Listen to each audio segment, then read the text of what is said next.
छत्रपती शिवाजी महाराज की जय भवानी. कपालेश्वराच्या चरणी नतमस्तक होते. साहेब, हा चौक म्हणजे विजयी चौक आहे. टिळक चौक असला तरी तो इथला विजय म्हणजे इथे जी सभा होते ते 100% विजयी होतात आणि ही विजयी सभा आपण म्हणू शकतो. इथे आपल्याला सगळ्यांनाच माहिती आहे 5 वर्ष या कर्जतकरांनी जे भरभरून प्रेम दिलं त्याच्यासाठी मी सगळ्यांचे ऋणी अखंड राहील, नेहमी राहील.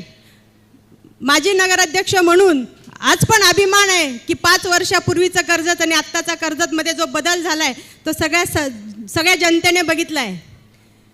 यापुढे देखील आम्हाला अशीच संधी द्यावी यासाठी 2 तारखेला आम्हा सगळ्या म्हणजे परिवर्तन विकास आघाडीच्या सर्व उमेदवारांना घड्याळ, मशाल आणि रिक्षा हे पाठ झालं आहे. आता आम्ही प्रत्येक घराघरात जातोय आणि प्रत्येक घराघरातून इतका उत्स्फूर्त प्रतिसाद मिळतोय.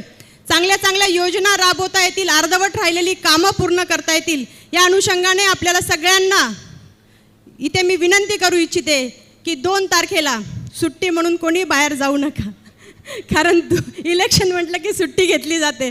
तर कृपया करून आपला जो अधिकार आहे तो खूप चांगल्या पद्धतीने आपण योग्य अशा उमेदवाराला द्याल अशी इथे तुमच्या सगळ्यांकडून अपेक्षा व्यक्त करते.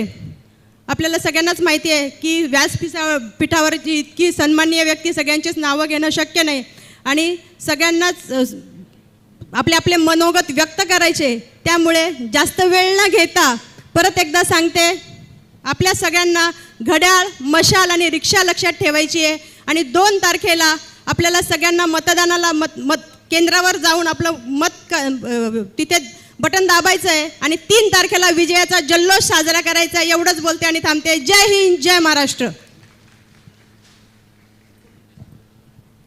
हॅलो.